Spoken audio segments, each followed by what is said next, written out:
right. So, I mean, it's been a little bit since I've done one of these streams because I got sick for a bit and just didn't have the time. But I'm back on it again. I'm doing this is Hear Me Out Hellsmiths edition. I've been doing some work to try to improve my my videos and presentation each video I put out here. So hopefully this one's a little better in each step further. Next time I'm hoping to have some background music and some other things like that. But I did put quite a bit of work into this presentation, so hopefully you guys enjoy it. If you're not familiar with it, the Hear Me Out series is basically me going over interesting ideas and strategies for various armies and ways I feel like they're being overlooked. I'm not going to cover like the standard builds really for things or like the normal ways to play them. I'm trying to like hopefully inspire people to try out some new things, give people some cool ideas, and improve diversity a bit, and maybe hopefully just create a more diverse gameplay experience with each of these factions and start your brain ticking. With that in mind, I made 4 different lists. I usually do 3 or 4. Well, actually, I made 3, and then I actually got one of these lists from an event that someone did with a very creative list. So I'm going to be covering that list as well and my thoughts on it and like what you can maybe do and show how wide open some of this is. So to start this off, we really got to kind of talk about where Hellsmiths are to sort of frame everything.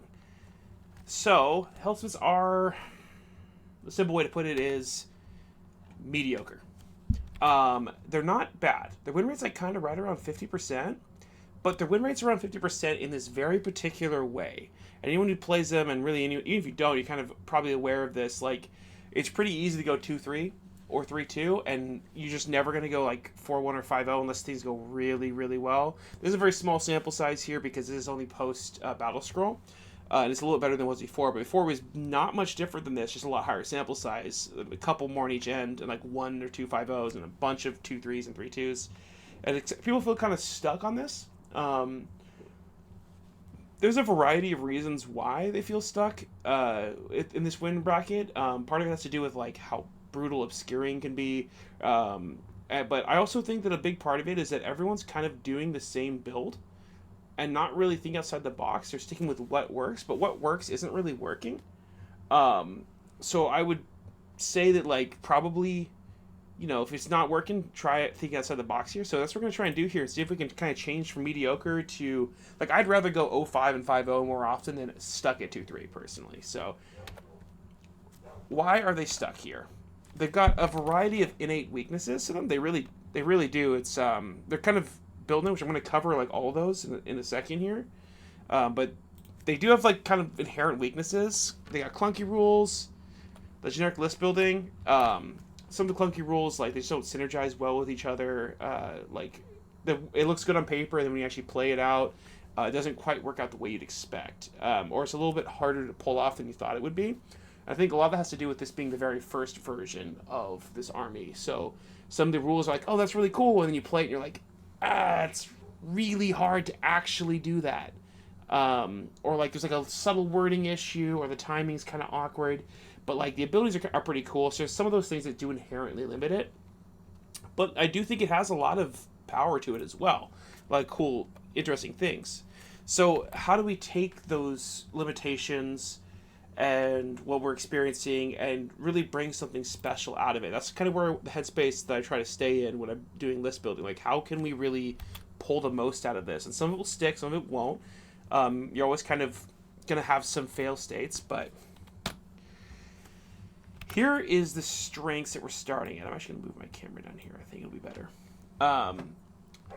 Like, the first thing you want to look at is, like, what are you good at, right? Because each of these strengths that I'm going to list here are things that you can really choose to lean into and really get the most out of. And these are things that are going to be, like, giving you wins. So, firstly, they do have very potent shooting.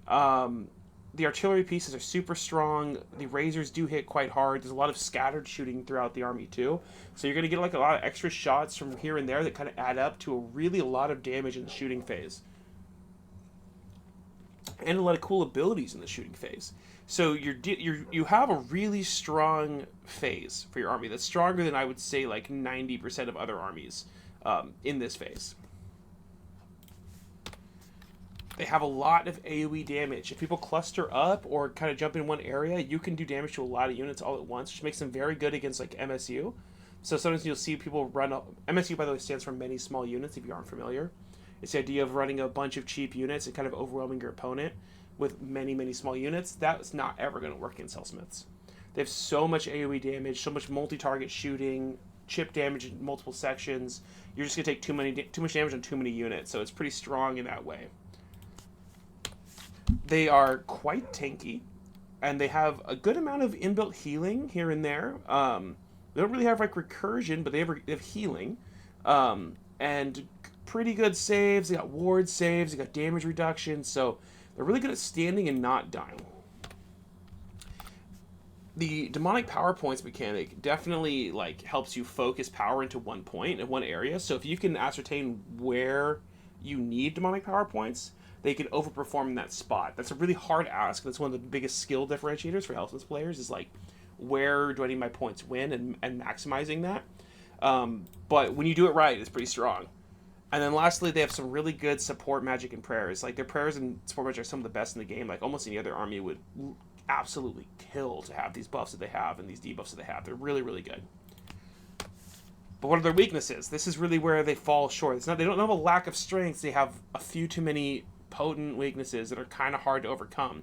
And we're going to try to overcome some of these today. So the weaknesses I see it, immobility. I mean, everyone who plays dwarves knows this. Like, you're slow. Most of you guys move 4 inches. Even the ones that don't, like, you can put a bunch of demonic power points onto one guy and make that one guy move fast, but the rest of your army's still kind of stuck, and you have a lot of auras and a variety of things like that that really limit where you can go and how fast you can get there. Their demonic power point kind of ramps over the course of the game, but they're pretty weak early. Like, if you can't get demonic power points early, they can be vulnerable to being rushed down. They don't have as many resources in the beginning of the game as they do at the end. It's really easy to make mistakes with demonic power points. Most people play Taar purely because he helps you forgive when you make the wrong choice. He's a bit of a crutch, but he's a necessary one because it's very hard to predict exactly where you're going to need those demonic power points. Obscuring is brutal. This is a GHB issue. This GHB has a ton of obscuring terrain. It's really hard to shoot people.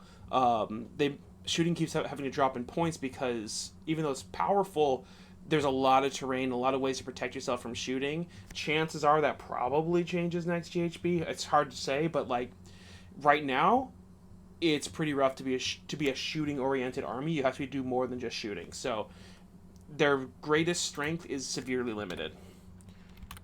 The no terrain features / manifestations, they just basically, because it's a new army, they don't have certain tools that every other army basically has, or most other armies have. So you're missing out on a free resource, the manifestations, and the terrain pieces that other armies are getting, and maybe it's not the most valuable tool, but it is a tool that is valuable. So that's the thing they're missing. No way around that, unfortunately. And lastly, they are kind of a grindy army that does not have recursion. They can't bring back units. So that puts you at a bit of a disadvantage because, like, if you compare it to something like Soulblight or Feck or these death armies that bring back units, various other, like, sometimes Stormcast builds can bring back units, and Hellsmiths usually don't. So that's a bit of a weak spot, a bit of an oversight, I think, of the design that we do feel in a big way. So now we're going to start getting into what we're doing with this. The first list. This one is going to be Taar's Grand Forgehost. Now, if you're paying attention to the meta, and you're like focused on Hellsmiths, you know anything about what's going on, Taar's Grand Forgehost is widely considered to be better than the standard build. This is because it does fix some of these issues. It's an army of renown, and I'm going to go over kind of what it has first. So what do they have? What they got? They have a 6+ ward save on war machines. That's pretty nice. It just adds to your tankiness. Recurring infantry off board edges. That's huge. Because remember I was saying one of the big weaknesses is you don't have recursion. You're trying to play a grindy state of game. And if you can't bring back units, when something goes wrong, you can't really recover very well. So they recover pretty well. They slowly stack their buffs up each round. There's a variety of them. I couldn't actually copy-paste or show the abilities because I didn't have access to a thing that could be easily shown. But basically, every round, they get stacking buffs that never go away, kind of like how Doc used to work. It kind of still does to a degree. this is they don't have the core rules. They don't have the adding demonic power points via desolating terrain pieces, objectives, and stuff. But this is actually secretly the biggest strength of Taar's Grand Forgehost, because they also don't have rules for losing demonic power points. And there's certain ways you can kind of exploit this. And anyone who's familiar already knows how this works. So these are strengths that they're leaning into. They're doing way better on taking us and healing, but they're losing some of the ability to focus power where they need to, because they can't like use the demonic power to like buff things up however they want. It's a little bit of a adding on to it, or like taking away one of your strengths. They're leaning really even harder into the slow build, making them weak early. But considering how you already kind of were forced to experience that, I don't think that's too bad of a downside. And you don't really have to worry about DPP management, so that's like a mental load off of you. And you're trading units without recursion, you now have recursion. So that's fixed. So you're fixing two problems. You're adding into one that you already was like, it doesn't really matter. So here's the list, right? And the first thing I want to highlight is 5 units of spears. Now, if you watch my videos, you kind of seen that I kind of lean pretty hard into this. If you don't have 5, 4 will do. It's pretty easy to get your hands on these guys. They're everywhere. And most people already have at least 20 to 40 of them at least.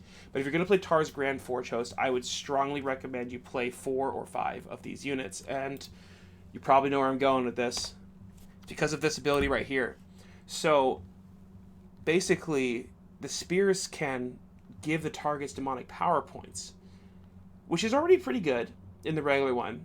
But in Taar's Grand Forgehost, there's no mechanic to remove those demonic power points. So those are permanent. They stay for the rest of the game. And the reason why you want to play 5 of them, or 4 of them at least, is because you want to stack those up quickly. And you want to be more reliable. If you're sitting there and hoping on like 2 units to roll 3 up every turn, and you fail both of them turn 1, and you're like, well, shit. Like, but if you have 5 chances to roll it, you could get anywhere from 0 to 5, but you're probably not getting 0 or 1. You're probably going to get at least 2 to 4 every turn, and that really helps mitigate some of these downsides of how slow you stack up power, because you're stacking up demonic power very quickly. You also have some other mechanics to help with demonic power, which is Taar. You have to include Taar already, so you know it's not really much of a tax. He's a great unit, and he helps because you're stacking his demonic power points on the units, and then use his Master of Demonic Power to kind of move those around as you please to really put them where they need to be. So you just start off putting it out to literally any unit, and then you move it around the table, kind of like as like a delivery to whatever unit needs demonic power points. That's pretty strong. So that mechanic can feed really well into this artillery here. That's one of the ideas. There's other things you can do here with them. And all these shooting units, you can stack demonic power points on them, and it's permanent, and you're kind of just playing back and adding these up. And they also let you play a really slow defensive game while still doing something. If you don't have like the artillery and the shooting, people can kind of just ignore you. And like, yeah, you're hard to kill, and you have demonic power points, but you're not doing anything, right? So you want to be standing there and bombing them with artillery. You have these 5 screening units that don't really do anything on their own, but they do a great job of protecting all of these shooting units.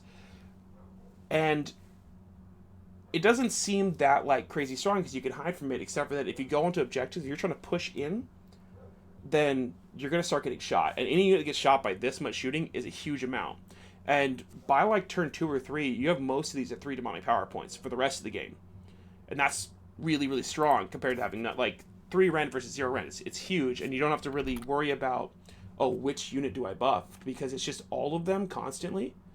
And you're playing back, stacking up these abilities every turn, so you're getting demonic power points. That just the longer the game goes, the stronger you get.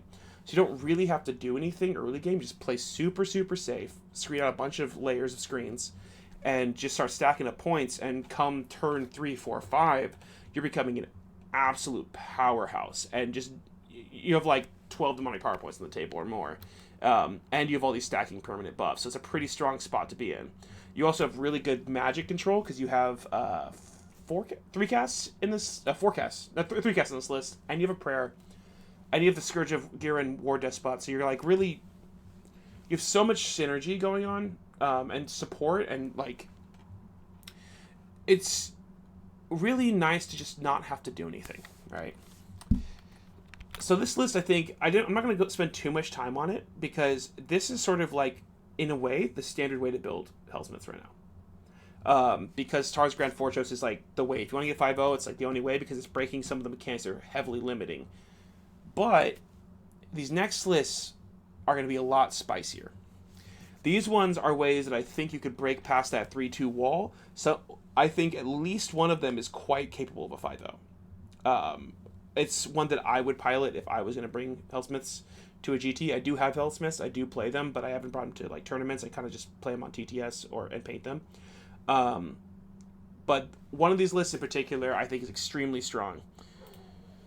So this next one I'm going to go over, in my opinion, is a little bit of an interesting take and a side shift away from the standard way to play Hellsmiths, but a way that I think might lend itself to a little bit more power and reducing some of these weaknesses. And I call it the Labyrinth. So what the Labyrinth is... Actually, the Labyrinth is basically called Labyrinth because of the Dominators. They're called the Minotaurs, but there's some more layers to that. So normally, these are the weaknesses for Hellsmiths, or strengths. So these are the ones you're really leaning into in this one. AoE damage, tankiness, and healing.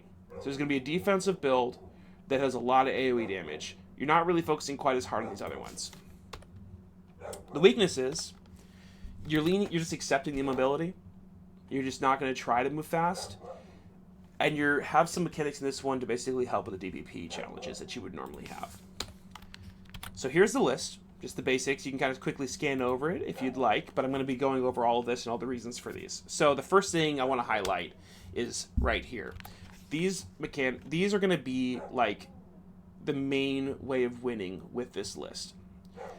There's 3 Dominator engines with Immolation Cannons and 1 with Bane Maces and Overdrive Swift. So the switch basically helps him do more damage more consistently. He's +1 to hit, but then he can do mortal wounds to himself, but it's fine. He hits a lot harder than normal.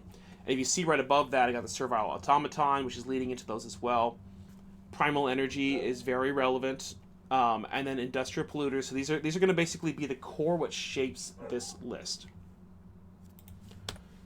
So firstly, you have some healing. These health... what are they called? The Foot Wizards. Let me go back a second. Demon Smiths have an ability where they can heal your War Machines, which, as you guys know, Dominator engines are on a 2-up save, so every point you heal on them is quite significant. So you're really good at keeping them alive. They live with even 1 wound. You're like, cool, I'm going to heal D3 plus X, which is probably going to be maybe +1, but even just D3 is quite good. You also have stuff like you can use Places of Power to do AoE heals on units, etc., so you're regenerating with that. You're also improving the power of these with the Servile Automaton. This is one that I strongly recommend. I love Servile Automaton. I understand why people play the other ones. They're all good. But this one I think is highly underrated because what it does is allow you to play forward with this Bane-based guy and your wizard is kind of a bait unit in a way, but you're standing there like right up in the middle of the field surrounded by stuff, and every time people come into you, you have strikes first, so you can really proactively take up space on the field. And you have strikes first so they come into you, so they can't really punish you. And you're very tanky. The infantry guy has a 5-up ward. If they do focus him, you strike first already. So he's going to be weakened, but he's probably not going to die. He might, but if so, you're kind of okay at that point because your Bane Mace guy got to swing freely into them with +1 to hit. And probably +3 attacks, because that's what this list is trying to do. Then we have the subtract 1 from hits for shooting attacks to target friendly Hellsmiths. So like one of the weaknesses of this list would be normally shooting, but -1 to hit, and you have a good save, you have some regeneration, so it's like not as much of a problem. And lastly, you have Primal, so the Life Swarm healing, and combined with Molten Mending and these debuffs in various ways, makes it very hard to take down your guys, unless you're doing a ton of mortal wounds. Like, it's really hard to take down these Dominator engines, which means they keep swinging, and they keep healing, keep hitting people. So they're going to be your major threats, and these are the tools you're using to keep them alive. You also have 6 units of screens of various types. So the spears, as we talked about earlier, do help you add demonic power points. So you can use them to improve your rocket battery or your bombard, or you can put them onto like the Bane Mace, etc. But it really helps you kind of have a little bit more to work with. The Immolation Cannons also don't really care about having demonic power points. Like, it's nice, but like one of the great things about them is that like they don't need demonic power points to function. They can function at like 80% capacity or more without having any demonic power points. You can kind of just ignore them. which is a nice thing to have. Oh, sorry, I thought I did more on this. So all these screening units, what they're really doing is walking up the table and taking up a ton of space. And you're walking with all of your minotaurs right behind them, basically. So people can't directly get into your Dominator engines. And when people come in, let's say your Hobgrab Vandals, the pregame move. When people come in, you then have them basically where you want them. Because they walk up, they fight, they kill your Hobgrab Vandals. Then you walk up with your Immolation Cannons. And every unit with an 8, you get +2 shots, as long as you're splitting attacks between them. So you end up having multiple AoE damage shots. They're all getting a bunch of bonus hits on people. And you can then charge in and clear up a bunch of units. And you're very, very tanky. So by having all these screens and all these units that kind of take up this space, you're essentially saying, if you come at me, I'm going to put you right here in front of my screen. And then I'm going to punish you super, super hard for doing that. And over time, that really adds up. They also buy you a lot of time for this regeneration and healing to work. And bog people down while you're scoring. And you don't have to really overextend or make a vulnerable spot with these Immolation Cannons. So like 2 or 3 Immolation Cannons behind several screens is very, very hard to deal with. And each one individually maybe doesn't pick up a unit, but the 3 of them combined is going to do a lot of damage. And you don't really have to invest into it. You also have the Rocket Battery and the Bombard, which are just kind of shooting, being annoying, harassing people. So you're just steadily grinding people down, which is kind of the core strategy of Hellsmiths. Like I said, this list is designed to be kind of an alternate build of the standard way of building it, but with without some of the weaknesses that I see all the time. I personally don't rate Razors very high. I know everyone plays Razors, and I understand why. Like the Blunderbusses especially, they're like, yeah, it's great. You get a Ren 3, 2 damage a pop, but they're also one shot, which is not great. And much more importantly, they're kind of short range, 4-inch moving unit that has 1 wound. It's extremely easy to tie them up. It's extremely easy for like a chip shooting unit to come through and kill like half of them on accident. And you're spending demonic power. Like the points aren't that bad, 200 points for 10, but you're also like, you have to put demonic power points on them or they don't work. These Immolation Cannons don't really care. Like, if you're not investing demonic power points in them, they're doing just fine. They really just don't care. And that's sort of what I'm doing here is I'm removing one of the really big weaknesses I see in most Chorf lists, where they just their shooting units get tagged and they just lose the game immediately.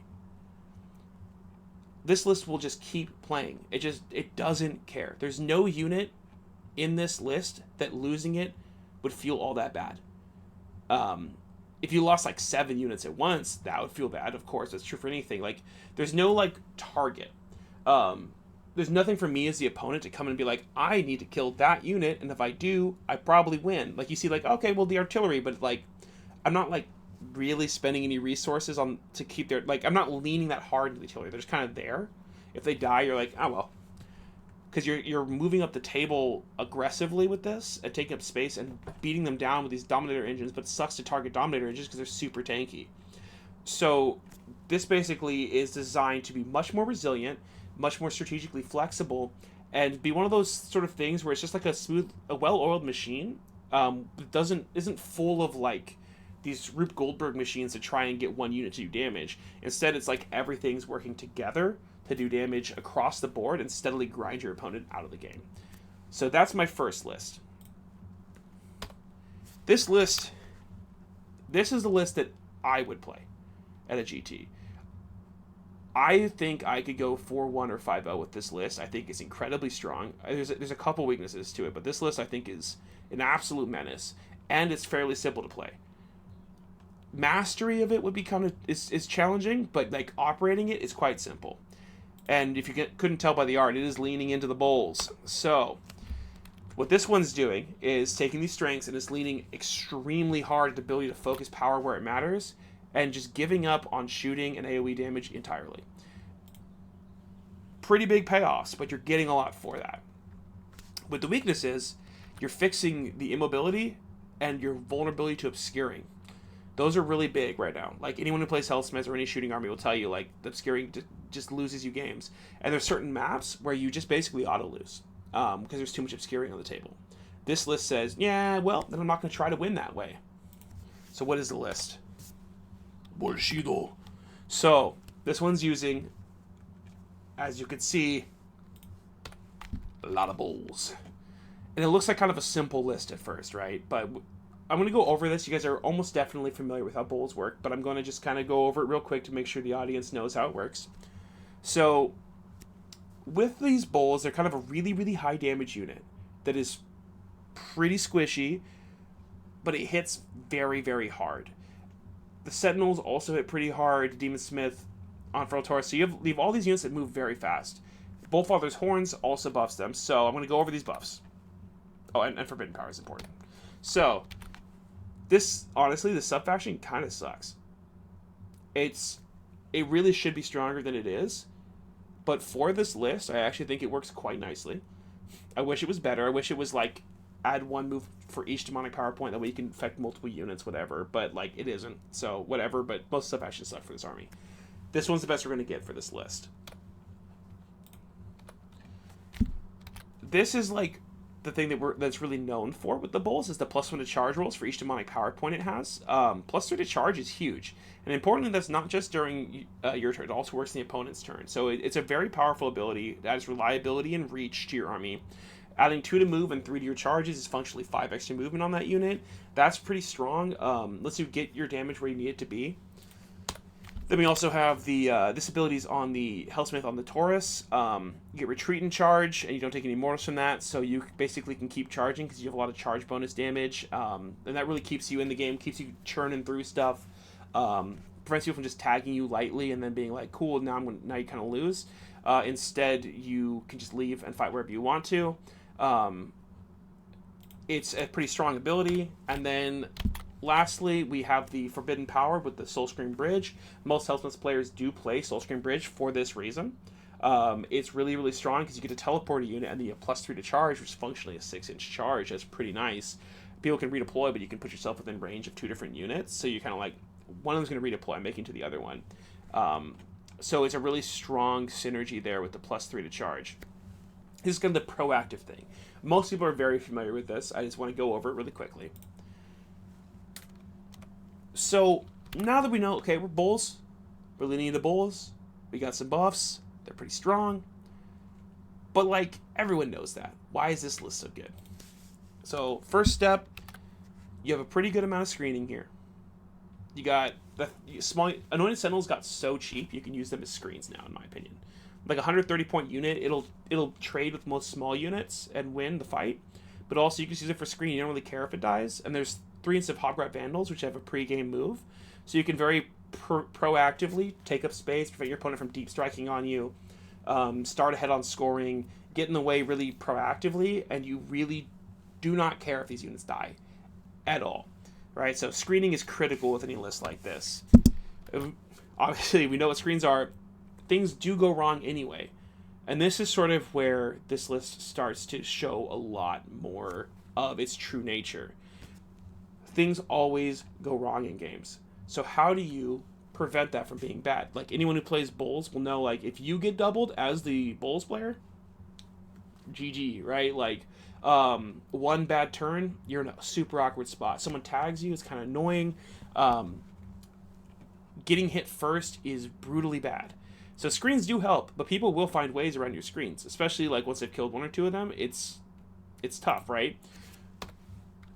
So this regiment right here goes a very long way towards fixing that. So if you don't know, Nurgle's Gift, basically, whenever one of your units dies, you roll a dice, and on a 5-up, adding 1 to the roll for each unit of yours that's already died, you basically get to put Nurglings into play. Within 6? Or 3? It's in 6. And they can be placed into combat. So each unit of yours that dies, I think the first one's actually on a 4, but it's 5 plus 1. But anyway, when you put them down, you can put them into combat. So when someone comes and kills your screens or kills really anything of yours, you have a chance to just summon Nurglings into combat with them after they've already fought, which basically means that they're still stuck there. So when they're coming in aggressively trying to kill your threats, you have all these screens in the way. They kind of have to get them out of the way. And they're like, oh, I'm going to kill these units, try and double you, and kill you. And they roll it, they kill your units, Nurglings show up, now they're tied in combat still. Then they roll a double. Does it matter? They can't come after you still. They're stuck. and you will kill them. So they can't give it to you because you'll just kill them, and you put them in a really hard position. Whereas if you didn't have these Nurglings, it would have killed your screens, doubled you, and then killed all your Bulls, and then you just lose. Now you have these Nurgle's gifts, so every single time they kill a unit, they have a chance of getting stuck. But there's more tools than that. The Scroll of Petrification is another great one for this. So you can basically be super, super aggressive with this damaged unit of Bulls. And then when you've run out of ways to kind of protect it, you just throw it in there, and you Scroll of Petrification it, and give it a 2-up ward save until your next turn. It can't do anything, but they can't do anything to it either. And so these two together basically work really overtime to allow you to keep all your units fighting that matter. And Bulls will kill, like, literally almost anything in the game. So you're deleting things very quickly. And each turn they don't catch you, you're killing multiple units. But there's even more mechanics here. The Anointed Sentinels basically run around near your Bulls. They're pretty good on the offense, too. But everyone's probably familiar with this. They get strikes first on the counter charges. And then the +1 to demonic power points. You can use Uruk Taar to put 3 demonic power points on your opponent's turn. And so basically, if someone comes after your Bulls, or your heroes or whatever, you have a +3 to charge, counter charge, which strikes first to basically hit them before they get to hit you. And this is another one of those mechanics that basically says, my Bulls are going to keep on hitting. So you're going to delete a unit, delete a unit, delete a unit, delete a unit. And it becomes just an overwhelming amount of pressure that these Bulls are applying on people. And you've already cleared off several side units, and like it becomes basically unmanageable amounts of pressure, and every response that you can get, as long as things don't go terrible and you roll terrible, which always happens sometimes, you have a very easy, convenient, high damage answer to. But also all of these units are proactively scoring, they're moving forward, they're killing. Like 6 Anointed Sentinels will pick up most small to medium units. They're not going to pick up heavy units, but like you're still killing stuff with them just fine. The Tauruses will also do the similar thing, and the Bulls will break up your big units really easily. So you're clearing out all their extra units and tying them down when they trade with you, and the Nurglings are showing up and tying them down, and you just basically table people, and it's really, really hard on an actual on the tabletop mechanic. It's very similar to how Ironjawz uses Mighty Destroyers, but Ironjawz is damage weak and stats weak and math weak because of Mighty Destroyers. This army is not. This army hits like an absolute truck. So when you get to have a mechanic similar to Mighty Destroyers to tie people up and not let them come back at you, it vastly overperforms. So this list, I think, is just incredible. And I would strongly recommend you try it out and think in terms of protect your queen, protect those 6 Bulls, try and protect your Tauruses as well, but the 6 Bulls are the most important unit by far. And just keep getting in the way with everything else, and keep bogging them down, just keep hitting with Bulls every turn. Use your power throughs, use your movement, use your charges, kill everything, keep tagging things down, and keep hitting with the Bulls, and eventually they'll have nothing left. And it actually won't even be that eventually. It takes like 3 turns to table someone with this list. So I'd strongly recommend trying that list out. And our last list for the day, I did not write. Someone brought this to a tournament. It was sent to me. I think it's an incredibly cool list. And this list is kind of playing into some neat lore aspects as well of enslaving demons. So I'm calling it Demon Bound. What does this list do? Before we go over the list, what is good about this list? You're giving up tankiness and healing to really lean super hard into your ability to focus power where it matters. And you're fixing the immobility and the early weakness that this list has, that this army has, with this one tool. And I thought this was really fucking cool. So hopefully you guys like this as well. And I'm going to share the list from how I got it with the guy's name, Jacob Davis. This is a brilliant idea. I love this. I don't know how he actually did in this tournament, but I was told that it was pretty scary. There's stuff in this list, but all you really got to look at is that last little bit. Scarbrand. As soon as I heard that, I was like, wait a minute, that's actually a really nice tool to have in this army. Like, it's not something you have, right? So why would you play Scarbrand in Hellsmiths? First of all, he's a massive early threat. He doesn't require any ramping up. He starts off strong and he just keeps chugging. He's fast, he's high damage. People can't just rush you before you build demonic power points.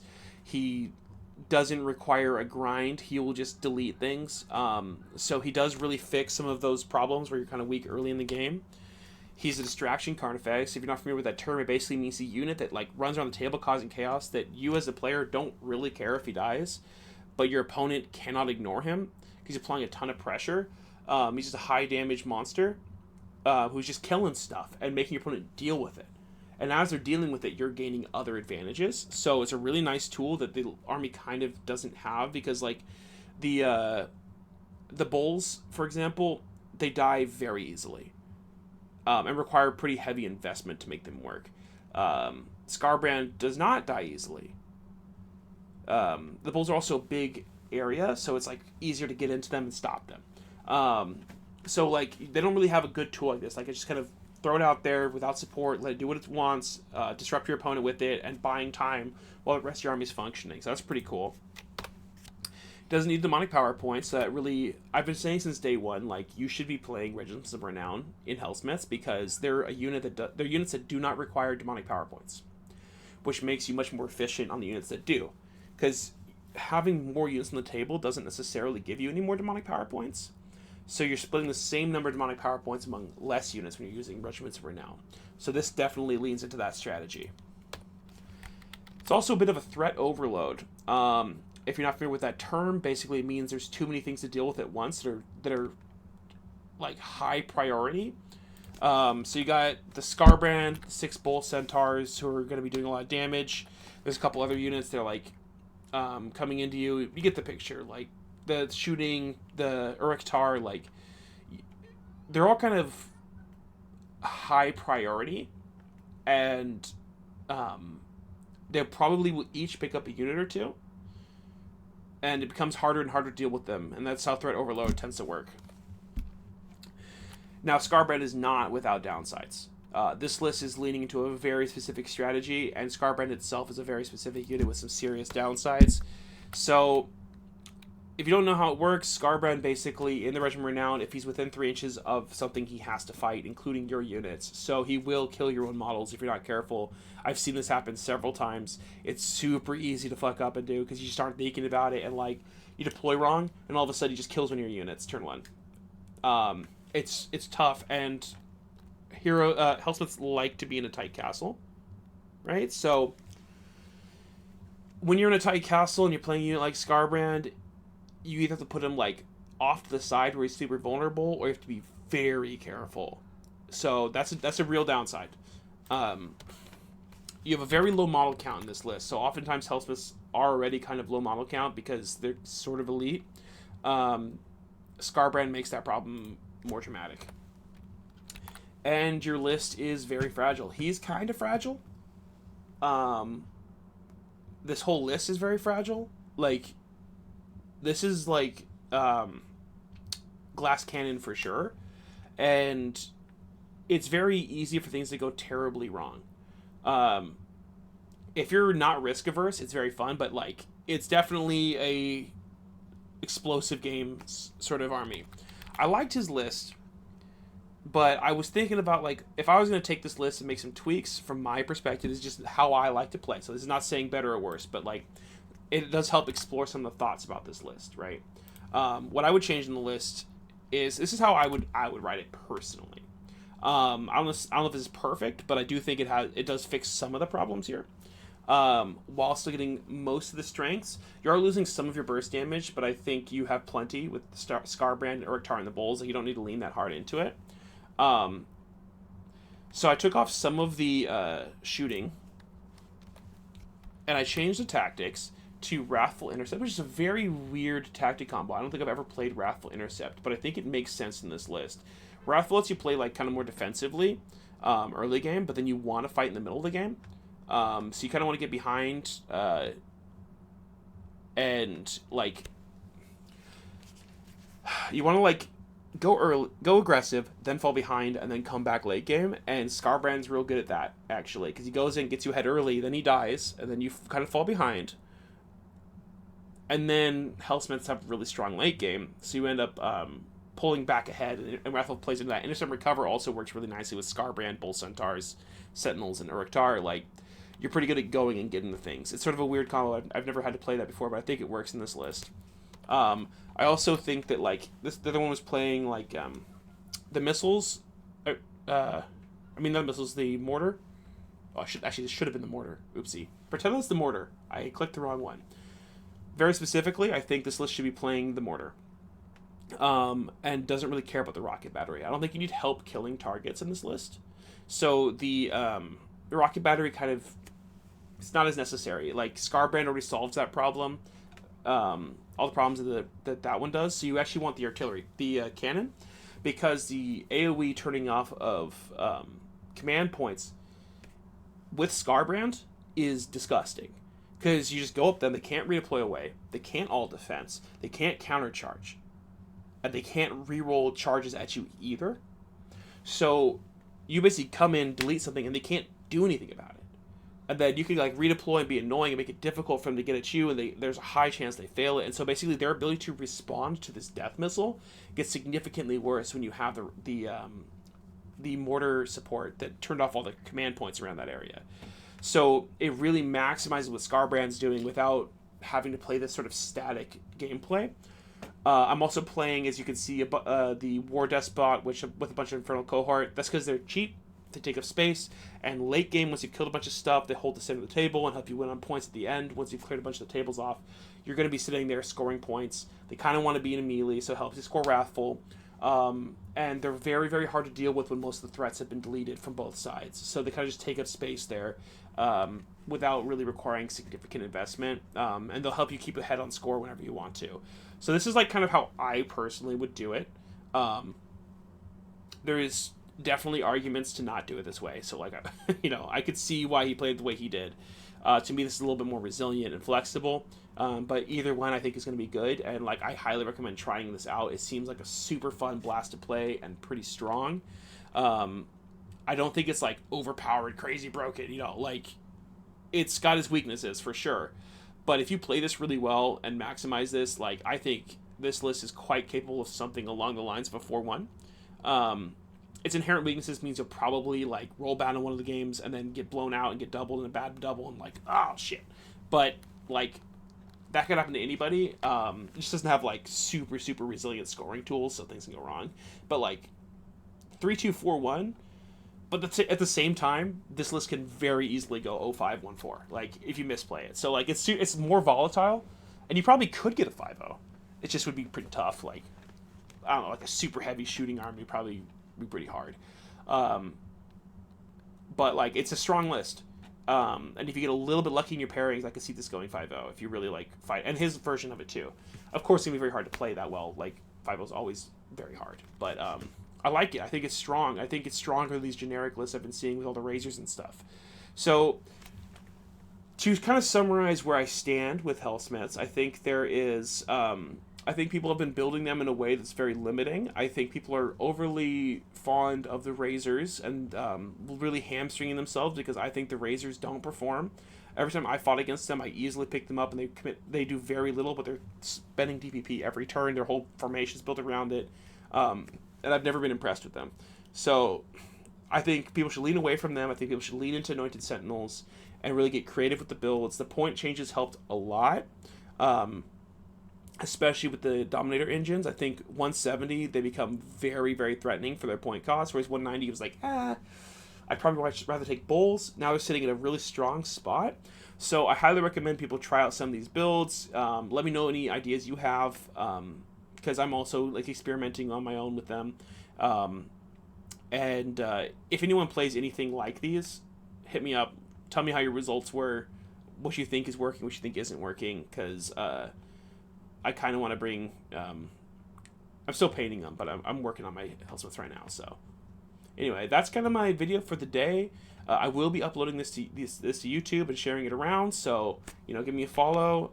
It's Arangelian, same as my Twitch name.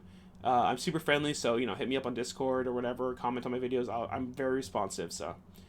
Thanks for tuning in, everybody. Have a lovely day.